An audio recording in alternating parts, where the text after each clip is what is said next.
Hello everyone, welcome back to my channel. কেমন আছো সবাই? আশা করবো সবাই খুব ভালো আছো, সুস্থও আছো। আর আমার চ্যানেলের নতুন একটা ভিডিওতে সবাইকে স্বাগত জানাচ্ছি। আর আজকে বেশ কয়েকটা টিপস তোমাদের সঙ্গে শেয়ার করব, সেই সঙ্গে দুর্দান্ত একটা রেসিপিও তোমাদের সঙ্গে শেয়ার করব। আশা করছি প্রত্যেকটা টিপস তোমাদের অনেক কাজে লাগবে। প্রথম যে টিপসটা তোমাদের সঙ্গে শেয়ার করব, তো দেখো বন্ধুরা, এরকম ক্লথ ক্লিপগুলো আমরা সবাই ব্যবহার করে থাকি, বিশেষ করে যারা ভাড়ার বাড়িতে থাকি। তো ভাড়ার বাড়িতে গেলে অনেকগুলো ফ্যামিলি একসঙ্গে থাকতে হয়। আর অনেক ফ্যামিলি যখন একসঙ্গে আমরা থাকি, ছাদে যখন জামা কাপড়গুলো মেলতে চাই, তো সবার ক্লিপগুলো প্রায় একই রকম দেখতে লাগে, তো কোনটা কার বোঝা যায় না। সেক্ষেত্রে তোমরা এরকম নেল পালিশ লাগিয়ে রাখতে পারো। নেল পালিশ দিয়ে একটা দাগ দিয়ে দিলে বোঝা যাবে যে এটা আমার। বা যে কোনো নেল পালিশের কালার দিয়ে তোমরা কোনো নামের প্রথম অক্ষর লিখে রাখতে পারো। তো এইভাবে করে তোমরা যদি চিহ্ন করে দাও, এই ক্লিপগুলো অন্যদের সঙ্গে আর কোনোভাবে মিশেও যাবে না। যে যার ক্লিপ কোনটা সে যার কিন্তু বুঝে যাবে। খুব তাড়াতাড়ি তোমরা এই পদ্ধতিতে অ্যাপ্লাই করলে বুঝতে পারবে, আর ক্লিপগুলো কিন্তু হারিয়ে যাওয়ার ভয় থাকবে না। এইভাবে করে ছোট্ট ছোট্ট টিপসগুলো অ্যাপ্লাই করলে আমাদের কাজটাই অনেকটাই সহজ হয়ে যায়। চলো দেখে নেওয়া যাক আজকের পরবর্তী টিপস। এর যে টিপসটা তোমাদের সঙ্গে শেয়ার করব, একটা দুর্দান্ত স্বাদের রেসিপি তোমাদের সঙ্গে শেয়ার করব। আমরা মেয়েরা তো রান্না করতে ভীষণ ভালোবাসি, রান্না তো আমাদেরকে রোজই করতে হয়। তো নতুন নতুন রেসিপি যদি আমরা বানাই, তাহলে বাড়ির সবাই কিন্তু খুশি হয়ে যাবে। তো ঝিঙে দিয়ে একটা দুর্দান্ত স্বাদের রেসিপি তোমাদের সঙ্গে শেয়ার করছি। তো দেখো বন্ধুরা, ঝিঙে তো আমরা সবাই খেয়ে থাকি, ঝিঙের পোস্ত, ঝিঙে দিয়ে মাছের ঝোল, বিভিন্ন রেসিপি আমরা খেয়েছি। কিন্তু কি কখনো ঝিঙে পোড়া তোমরা খেয়েছো? এই রেসিপিটা যেদিন বানাবে, সত্যি কথা বলতে এই রেসিপিটি দিয়েই পুরো ভাতটা তোমাদের খাওয়া হয়ে যাবে। ঝিঙেগুলোকে জল দিয়ে ভালো করে ধুয়ে পরিষ্কার করে নেওয়ার পর দেখো উপরে যে খোসাগুলোকে ছাড়িয়ে ঝিঙেগুলোকে পরিষ্কার করে নিয়েছি। এরপরে দেখো একটা ছুরির সাহায্যে মাঝে আমি হালকা করে একটু চিড়ে দিচ্ছি। চিড়ে দেওয়ার পর ঝিঙেগুলোর মধ্যে রসুনের কোয়া আর কাঁচা লঙ্কা আমি দিয়ে দিচ্ছি। এইভাবে করে দেখো প্রত্যেকটা ঝিঙের মাঝখানেও তোমরা দিতে পারো, বা যতটা রসুন আর লঙ্কা তোমরা ঝালটা খাবে সেরকম দেখে তোমরা নেবে। তো প্রত্যেকটা না হলেও বেশ কয়েকটা ঝিঙের ভেতরে রসুন আর লঙ্কা আমি ভরে দিলাম। যতটা আমি ঝাল খাবো, যেরকম পরিমাণে যতগুলো লঙ্কা আমার প্রয়োজন, তো সেরকম লঙ্কা রসুন এর মধ্যে দিয়ে দিয়েছি। তো এখন দেখো গ্যাস ওভেনটাকে অন করে দিয়ে আমি ঝিঙেগুলোকে ভালো করে একটু পুড়ে নেব। উল্টে পাল্টে ঝিঙেগুলোকে একটু মোটামুটি ভালো করে একটু পুড়ে নিতে হবে। তো দেখো ঝিঙেগুলো আমার সমস্তটাই পুড়া হয়ে গেছে। পুড়ে নেওয়ার পরে আমি ঝিঙেগুলোকে তুলে নিলাম। তো তুলে নেওয়ার পরে একটা মিক্সচার জার নিয়েছি, আর মিক্সারের মধ্যে আমি ঝিঙে পোড়াটা, সেই সঙ্গে ভেতরে তো রসুন আর লঙ্কা রয়েছে, এটাকে পুরোটাকে এখন পেস্ট করে নেব। পেস্ট করে নেওয়ার পরে আমি এখানে কড়াই বসিয়ে দিয়েছি। কড়াইতে দেবো অল্প করে একটু সর্ষের তেল, আর কালো জিরে আর শুকনো লঙ্কা ফোড়ন দেবো, ব্যাস আর কিছুই দেবো না। এর মধ্যে ঝিঙে পোড়াটা যেটা আমি পেস্ট করে রেখেছিলাম, সেটাই এর মধ্যে দিয়ে দেবো। দিয়ে একটু কষিয়ে নেব, আর কিছুই করতে পারেন, পরিমাণ মতো একটু লবণ দিয়ে দেবো। এখনও দিতে পারো লবণ, না হলে পরেও তোমরা অ্যাড করতে পারো। তো দেখো এভাবে করে আমি একটু কষিয়ে নিলাম। কষিয়ে নেওয়ার পর নামিয়ে নিয়েছি। এরপরে কাঁচা পেঁয়াজ আমি কুচিয়ে নিয়েছি, সেই সঙ্গে আবার একটু অল্প করে সর্ষের তেল দিয়ে দিলাম। এটাকে ভালো করে হাত দিয়ে মাখিয়ে নেব। আর গরম ভাতের সঙ্গে এই রেসিপিটা যদি শেয়ার করি, তো দুর্দান্ত লাগবে। বেগুন পোড়া, বিভিন্ন পোড়া জিনিস আমরা খেতে কিন্তু ভীষণ ভালোবাসি। তার সঙ্গে এই যে ঝিঙে পোড়াটাও তোমরা একবার ট্রাই করো, দেখবে স্বাদটা মুখে লেগে থাকবে। পরবর্তী যে টিপসটা তোমাদের সঙ্গে শেয়ার করব, আমি এখানে 2 লিটারের একটা জলের বোতল নিয়েছি। বোতলটাকে এখন কাটিং করব।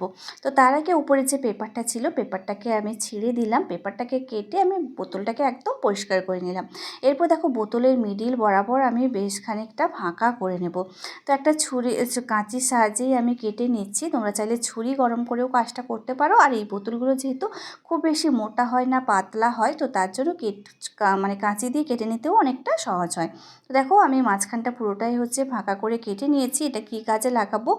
দেখো বন্ধুরা, আমরা যখন বেসিন থেকে বালতিতে করে জল নিতে যাই, তো উপরের কল আর নিচের বেসিনের দুটোর মধ্যে যেহেতু গ্যাপটা খুব বেশি থাকে না, সেই জন্য বালতিতে করে কিছুতেই আমরা জল ভরতে পারি না। তো অসুবিধা হয়ে যায়, সবসময় বাথরুম থেকে জল আনাটাও সম্ভব হয় না। সেই জন্য তোমরা এই টিপসটা অ্যাপ্লাই করতে পারো। তো বেসিনের উপরেই বোতলটাকে বসিয়ে দিয়ে কলটাকে অন করে দিলেই খুব সহজে নিচে একটা বালতি পেতে দিলে বোতলের সাহায্যে বেসিন থেকে জলটা দেখো কত সহজে বালতির মধ্যে ভরা হয়ে যাচ্ছে। তো এই টিপসটা তোমাদের কাছে কেমন লাগলো তোমরা অবশ্যই করে জানিও। ছোটো ছোটো টিপসগুলো জানা থাকলে কাজগুলো করতে আমাদের অনেকটাই সহজ হয়ে যায়। তো দেখো এই পদ্ধতিটা তোমরা অ্যাপ্লাই করতে পারো বেসিন থেকে বালতিতে জল ভরার জন্য। এরকম একটা বোতল কেটে রেখে দিলেই ব্যাস, যখন খুশি তোমরা বালতিতে জল ভরতে পারবে।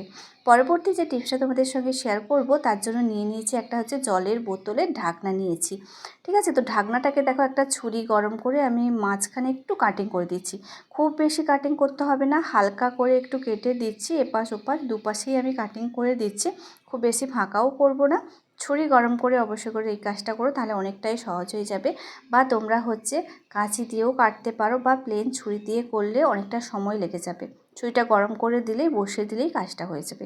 এরপর দেখো ডবল সাইড একটা টেপ নিয়েছি, আর ডবল সাইড টেপটাকে যে ঢাকনাটা রয়েছে ঢাকনার পেছনে আটকে দিলাম। বন্ধুরা, আমরা যখন চার্জার দিই সবসময় চার্জারের সুইচটা আমরা অফ করি না। চার্জ দেওয়ার পরে এই চার্জারটা সাধারণত এই বোর্ডেই গোঁজা হয়ে থেকে যায়, আর চার্জারটা নিচে ঝুলতে থাকে। বাড়িতে যদি ছোটো ছোটো বাচ্চারা থাকে দেখবে এই চার্জার ধরে টানাটানি করে, আর চার্জারের মুখটা হচ্ছে তারা মুখের মধ্যেও দেয়। যে কোনো মুহূর্তে একটা বিপদ ঘটে যেতেই পারে, সেই জন্য তোমরা এই টিপসটা অ্যাপ্লাই করবে। ঠিক বোর্ডটা যেখানে আছে বোর্ডের পাশে এরকম যে আমি বোতলের ঢাকনাটা কেটে নিলাম, সেই ঢাকনাটাকে আটকে দিয়েছি। এরপর দেখো যখন ফোন চার্জ দেওয়া আমাদের হয়ে যাবে, তো চার্জারটাকে আমরা কখনোই ছেড়ে ঝুলিয়ে রেখে দেবো না। চার্জারের মুখটা ধরে এইভাবে করে যদি আমরা হচ্ছে বোতলের ঢাকনার মধ্যে গলিয়ে রেখে দিই, তাহলে চার্জারটা উপর দিক হয়ে থাকবে, আর কোনো অসুবিধা হবে না। যখন চার্জ দেবে এখান থেকে নিয়ে নেবে, আবার যখন চার্জ দেওয়া হয়ে যাবে আবার তোমরা এই জায়গায় রেখে দেবে, তাহলে বাচ্চারাও মুখ দিতে পারবে না, যে কোনো মুহূর্তে বিপদ হওয়ার আর সম্ভাবনাও থাকবে না। পরবর্তী যে টিপসটা তোমাদের সঙ্গে শেয়ার করব ভীষণই একটা গুরুত্বপূর্ণ টিপস, বিশেষ করে যারা হচ্ছে নতুন গৃহিণী আছো, তো তারা দেখবে পেঁয়াজ কাটতে ভীষণ ভয় পায়। কারণ হচ্ছে পেঁয়াজ কাটতে গেলে চোখটা জ্বালা করে। তো তার জন্য ছোট্ট একটা টিপস তোমাদের সঙ্গে শেয়ার করছি। পেঁয়াজ যখন কাটবে তোমরা এই টিপসটা যদি অ্যাপ্লাই করো, তাহলে চোখ থেকে এক ফোঁটাও জল বেরোবে না। নিয়ে নিতে হবে, দেখো পেঁয়াজটাকে আমি একটা হচ্ছে বাটির মধ্যে নিয়ে নিলাম। এরপরে নেব হচ্ছে কিছুটা বরফ। ফ্রিজ থেকে আমি 2 টুকরো বরফ এখানে দিয়ে দিলাম। এরপরে আমি কিছুটা জল দিয়ে দেবো। জল দেওয়ার পরে এই ঠান্ডা জলের মধ্যে পেঁয়াজটাকে 5 থেকে 7 মিনিট এইভাবে করে ডুবিয়ে রেখে দেবো। পেঁয়াজ কাটার আগে এইভাবে করে পেঁয়াজটাকে যদি ঠান্ডা জলে ডুবিয়ে রেখে দিই, তাহলে এর ভেতরের যে কষটা রয়েছে সেই কষটা বেরিয়ে যাওয়ার কারণে এরপরে পেঁয়াজগুলো কাটতে গেলে আর চোখটা কোনোভাবেই গুলগুল জ্বালা যন্ত্রণায় কিছুই হবে না। এরপরে যত খুশি তোমরা পেঁয়াজ কাটতে পারো। অনেকটা পরিমাণে পেঁয়াজ কাটার প্রয়োজন হলে তোমরা এই টিপসটা অ্যাপ্লাই করো। জলে ভিজিয়ে রাখার কারণে এই পেঁয়াজের খোসাগুলোও কিন্তু অনেক তাড়াতাড়ি ছেড়েও যাবে। তাহলে দুটো লাভ হলো, চোখও জ্বালা করবে না, সেই সঙ্গে পেঁয়াজের খোসাগুলোও কিন্তু আমরা অনেক তাড়াতাড়ি উঠে যাবে। বা হচ্ছে দেখো এখন যেহেতু প্রচণ্ড গরম, আর এই গরমের সময় আমরা কি করি, ফ্যান চালিয়ে কাজকর্ম করে থাকি। চালিয়ে দিয়ে যদি দেখো সবজির খোসা এইভাবে করে পেঁয়াজের খোসাগুলো আমরা ছাড়াতে চাই এমনি জলে না ভিজে, তাহলে দেখবে শুকনো খোসাগুলো এদিক ওদিক হতে থাকে, পুরো বাড়িঘর নোংরা করে। তো এইভাবে করে জলে ভিজিয়ে দেওয়ার কারণে এই খোসাটা আর কোথাও উড়ে এদিক ওদিক চলেও যাবে না, এক জায়গায় থাকবে, বা বাটির মধ্যে রেখে দিলেও খুব সুন্দরভাবে এক জায়গাতেই থাকবে, আর আমাদেরকে পরবর্তীকালে ঘরটাও পরিষ্কার করতে হবে না।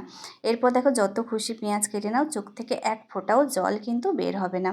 এই দেখো পেঁয়াজের খোসাগুলো যে জলের মধ্যে আমি ডুবিয়ে রেখেছিলাম বাটিতে, তো সেই জলটাও কিন্তু আমরা ফেলবো না। এই পেঁয়াজের খোসা সহ এই জলটাকে যদি 30-35 মিনিট কিংবা একবেলা এক রাত্রির জন্য আমরা যদি এইভাবে করে রেখে দিই, তারপরে দেখো এই জলটাকে আমি ছেঁকে নিলাম। ছেঁকে নেওয়ার পরে দেখো মিষ্টি সুন্দর একটা কালার এসছে, জলটার কালারটা চেঞ্জ হয়ে গেছে। এবার এটাকে কি কাজে আমরা ব্যবহার করতে পারি, যেই সমস্ত গাছে দেখবে পাতা ঝরে গেছে, ফুল ফল হচ্ছে না, সেই সমস্ত গাছের গোড়াতে যদি এই জলটা দিয়ে থাকি, তাহলে খুব সুন্দর পাতা ফুলেও ভরে যাবে, গাছটা একদম সতেজ হয়ে যাবে। কিছু কিছু গাছ দেখবে ঝিমিয়ে যায়, মরো অবস্থা হয়ে যায়, সেই সমস্ত গাছে তোমরা এই টিপসটা অ্যাপ্লাই করো, দেখবে সেই সমস্ত গাছও ফুলে ফলে কিংবা পাতাতে ভরে উঠবে। তো আমার যেহেতু পাতাবাহার গাছগুলো আমি এইভাবে করে যত্ন করে থাকি, আর গাছগুলো দেখতে পাচ্ছ কতটা সুন্দর গ্রো করছে, দেখে নিশ্চয়ই বুঝতে পারছো। এগুলোর কিন্তু আমি আলাদা কোনো সার দিই না, ঘরে থাকা এই সমস্ত জিনিসগুলো এর মধ্যে দিয়ে থাকি, আর গাছগুলো খুব সুন্দরভাবে গ্রো করছে। তো এই টিপসটাও আশা করছি তোমাদের অনেক কাজে লাগবে। তো ছোটো ছোটো টিপসগুলো জানা থাকলে সংসারের কাজগুলো সহজ হয়ে যায়, সেই সঙ্গে সংসার খরচও কমে যায়। এগুলোর জন্য বাইরে থেকে কোনো সার আমাদেরকে কিনতে হয় না। তো চলো দেখে নেওয়া যাক পরবর্তী টিপস। পরবর্তী আরেকটা টিপস তোমাদের সঙ্গে শেয়ার করব, সেটাও কিন্তু পেঁয়াজ নিয়ে। পেঁয়াজ কাটার জন্য সাধারণত আমরা কী করি, ছুরি বটি এগুলোই আমরা ব্যবহার করে থাকি, কিন্তু ছুরি বটি ছাড়াও কীভাবে তোমরা পেঁয়াজটাকে কেটে নিতে পারবে তার একটা দারুণ আইডিয়া তোমাদের সঙ্গে শেয়ার করছি। নিয়ে নিতে হবে হচ্ছে গ্লাস। এরকম দেখে দেখো যে গ্লাসগুলো একটু হচ্ছে ধারালো টাইপের রয়েছে, সেই গ্লাসগুলো কিছু কিছু গ্লাসের উপর দিকটা ভোঁতা রয়েছে, সেগুলো দিয়ে হবে না, সেগুলো দিয়ে অনেকটাই কষ্টকর হয়ে যাবে। তো এই গ্লাসগুলো দিয়ে কিন্তু খুব সুন্দরভাবে পেঁয়াজটাকে আমরা কেটে নিতে পারবো, একদম ঝিরিঝিরিভাবে কাটা হয়ে যাবে। অনেক সময় আমরা মেস বাড়িতে থাকি বা নতুন ভাড়ায় এসেছি, নতুন নতুন সংসার করেছি, সব জিনিস আমাদের কাছে অ্যাভেলেবেল থাকে না, সেক্ষেত্রে পেঁয়াজ কাটার সময়ও কিন্তু তোমরা এই টিপসটা অ্যাপ্লাই করতে পারো।